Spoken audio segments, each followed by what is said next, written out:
Assalamualaikum dan salam sejahtera. Saya nak baca statistik PRU 15 yang diadakan bulan November tahun lepas. Di dalam PRU 15, Pakatan Harapan memenangi 5.8 juta undi ataupun popular vote. Perikatan Nasional iaitu PAS dengan bersatu menang 4.6 juta ataupun 30% dari popular vote. Barisan Nasional menang 3.4 juta dan parti bebas ataupun kita anggap gabungan Parti Sabah, gabungan Parti Sarawak dan gabungan Parti Mahathir. Mereka dapat 1.3 juta ataupun 10% dari jumlah popular vote. Ringkas cerita, Perikatan memperolehi 30% dari popular vote, 70% tidak mengundi untuk Perikatan Nasional. Dan ini termasuklah gabungan Sabah Sarawak dan gabungan GTA atau gabungan Mahathir. Tetapi di Malay Heartland, terutama sekali Kedah, Terengganu dan Kelantan, dari 37 kerusi parlimen, Perikatan menang 36. Satu saja yang terlepas. So hampirlah 100%, 90% lebih kerusi dimenangi oleh Perikatan Nasional di Malay Heartland. So kekuatan Perikatan ni ialah di kawasan Malay Heartland ataupun di mana pengundi Melayu melebihi 90%. 90%, 95% atau 97%. Di mana majoriti hampir semua pengundi Melayu, maka Perikatan kuat. Di mana pengundi Melayu hanya 40%, 50% atau 50% sikit saja, maka Perikatan susah nak menang. Sebab yang bukan Melayu, bukan Islam tu menyokong Pakatan. Orang Cina 90% lebih, 97% sokong Pakatan. Orang India 85% sokong Pakatan. Dan juga Melayu pun ramai yang sokong Pakatan. Jadi bila katalah 30% Melayu sokong Pakatan dan 85% India, 97% Cina, maka sukar untuk Perikatan Nasional menang. Kecuali Perikatan Nasional boleh menang sampai 90% dari undi. Tapi mustahil di kawasan barat ataupun kawasan bukan majoriti Melayu. Itu realiti.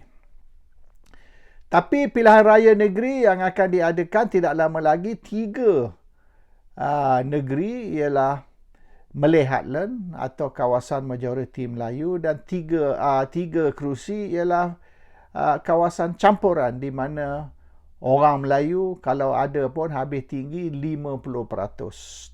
Tak sampai pun 60%. Di kawasan macam itu sukar untuk Perikatan menang. Dan yang kita akan bertanding pilihan raya negeri kali ini ialah Selangor dan Penang. Terutama sekali Selangor dan Penang. Di mana orang bukan Melayu liberal ramai dan orang bukan Melayu pun ramai dan mereka tidak akan sokong PAS ataupun Perikatan Nasional. Ini perlu kita ingat.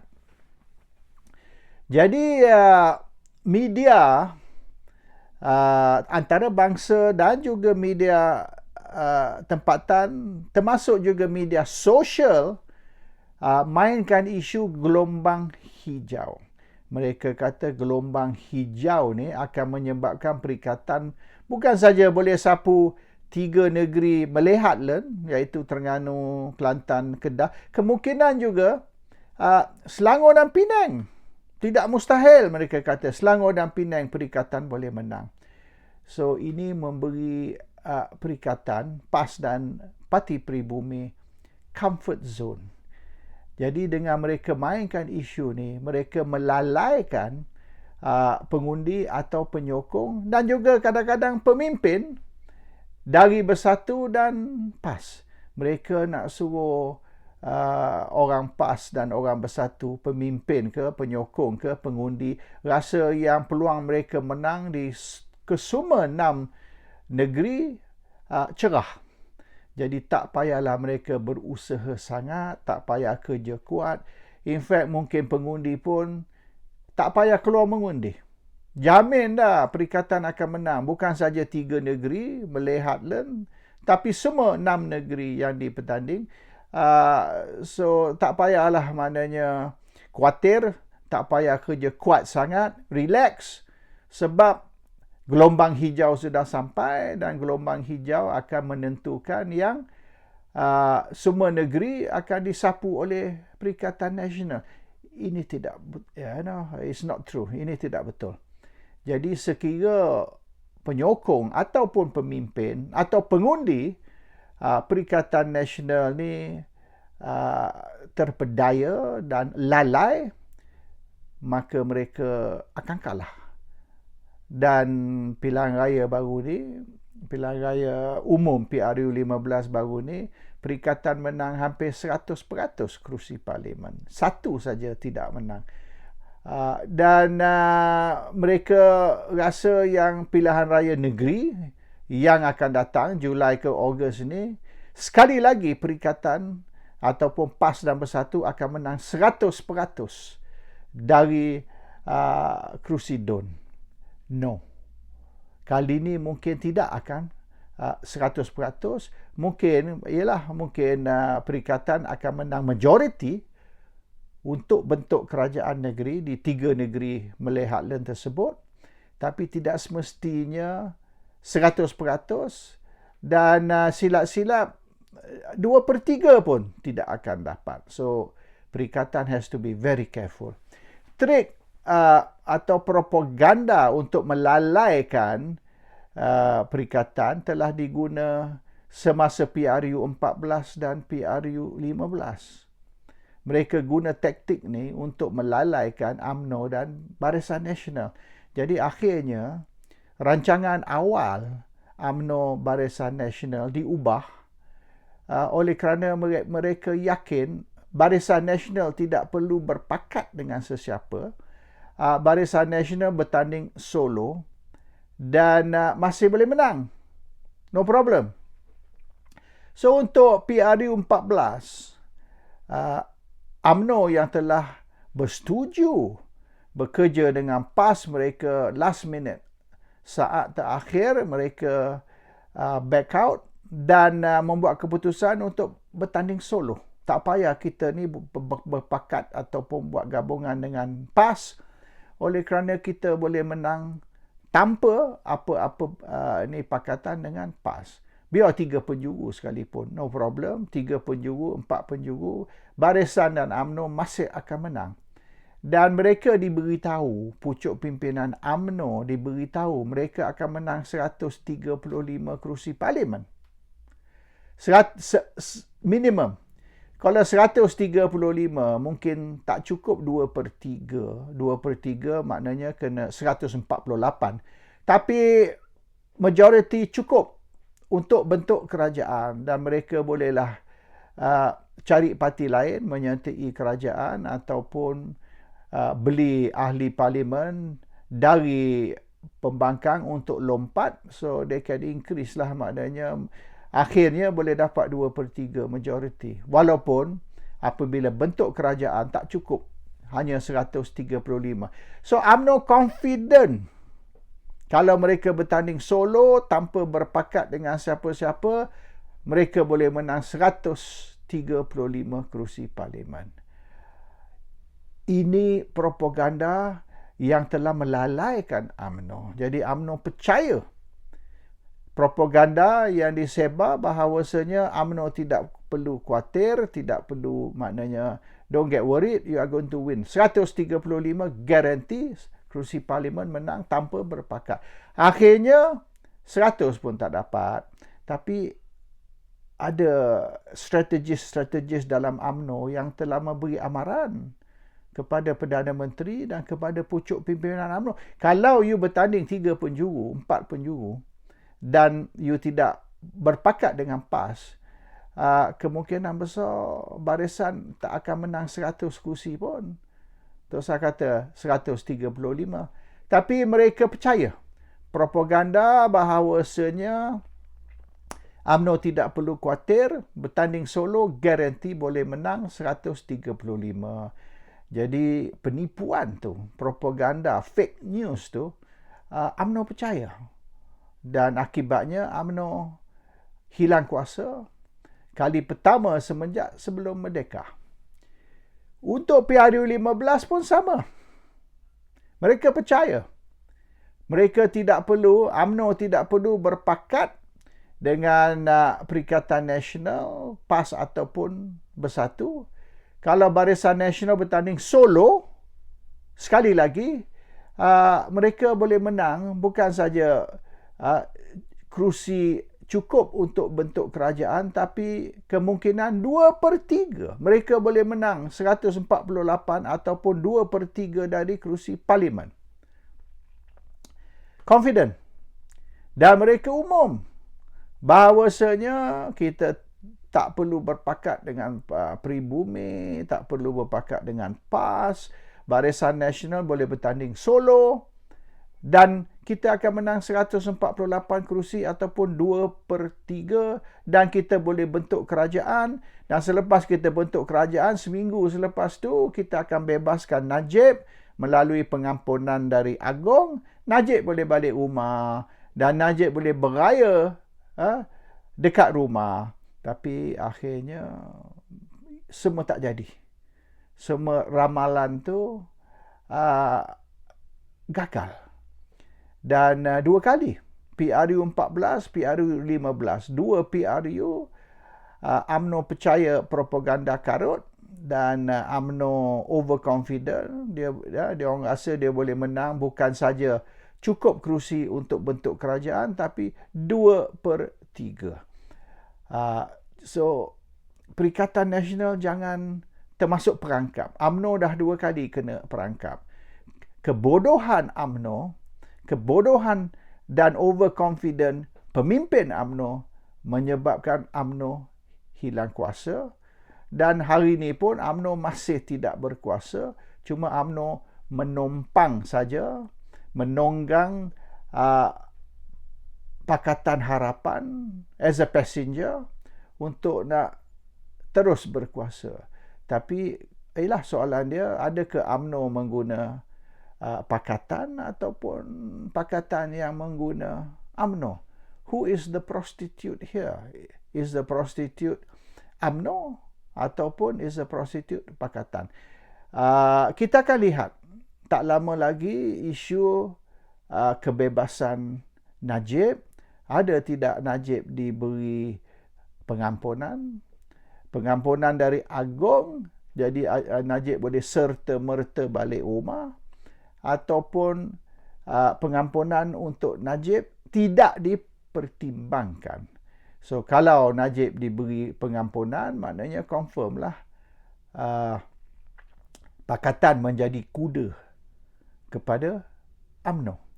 Kalau tak, kalau pengampunan Najib ni ditolak, maka yang menjadi kuda ialah UMNO. Dan yang mengkudakan UMNO ialah pakatan. Jadi pakatan ni telah menjual maruah dia, menjual integriti dia kepada pakatan atas janji-janji yang akhirnya tidak ditunaikan. So maknanya bukan saja pengundi, tapi semua ahli UMNO telah ditipu. Janji-janji manis, kalau kita sokong Anwar menjadi Perdana Menteri, kalau kita sokong Pakatan Harapan untuk membentuk kerajaan, maka faedah kepada UMNO ialah seperti demikian. Akhirnya tak ada langsung satu faedah yang UMNO dapat. Dan hari ini Pakatan pun tahu, UMNO ni bukanlah sangat aset. UMNO ni liability. Oleh kerana kes-kes jenayah atau kes rasuah salah guna kuasa yang melibatkan pemimpin UMNO, maka pakatan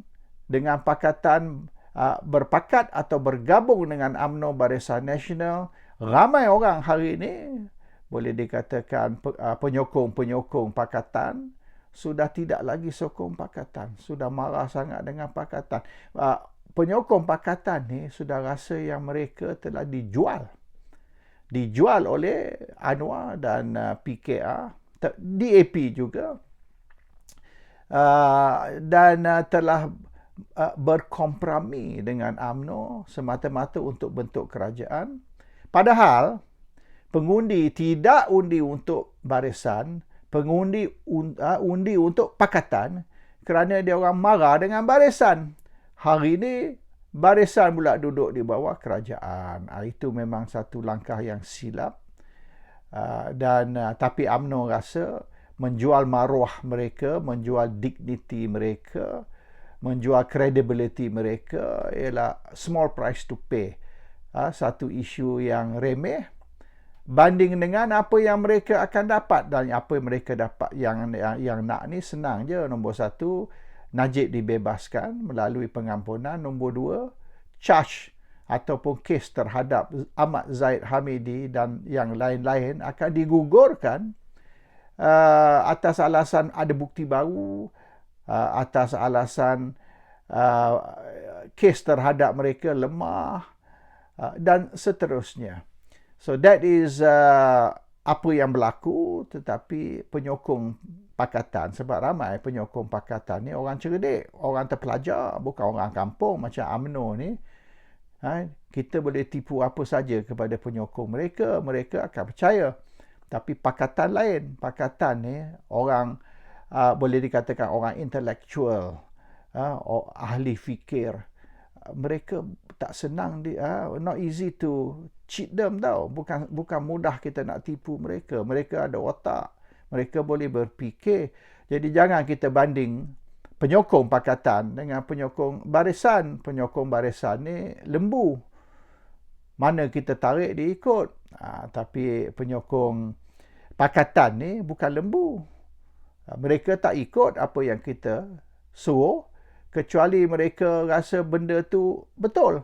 So this is the issue. So sekarang ni untuk mereka nak jamin yang mereka akan menang di 6 negeri di mana pilihan raya akan diadakan tak lama lagi, mereka nak lalaikan PAS dan Bersatu, penyokong, pengundi dan juga pemimpin, supaya mereka overconfident, mereka duduk dalam comfort zone dan mereka rasa mereka tidak di dalam bahaya dan mereka jamin boleh menang tanpa perlu kerja kuat. Tak keluar mengundi pun mungkin tak perlu, sebab ramai penyokong perikatan di Terengganu, Kelantan, bekerja di luar negeri. Jadi mereka bekerja di Pulau Pinang, mereka bekerja di Selangor, mereka bekerja di Johor. Jadi mungkin mereka tidak akan balik sebab kena ambil cuti lah, inilah itu. So mereka mungkin tidak balik mengundi sebab mereka rasa tak apalah, kita pun garanti akan menang dan kita akan menang besar. Jadi kalau tak balik pun no problem. Jangan. Even one vote is important. Satu undi pun penting. Jadi perlu balik mengundi.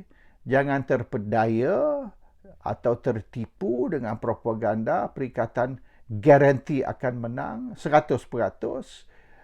Dan tak payah kerja kuat, tak payah balik mengundi sebab itu tidak akan menjejaskan Perikatan Nasional dalam 6 pilihan raya negeri yang akan datang.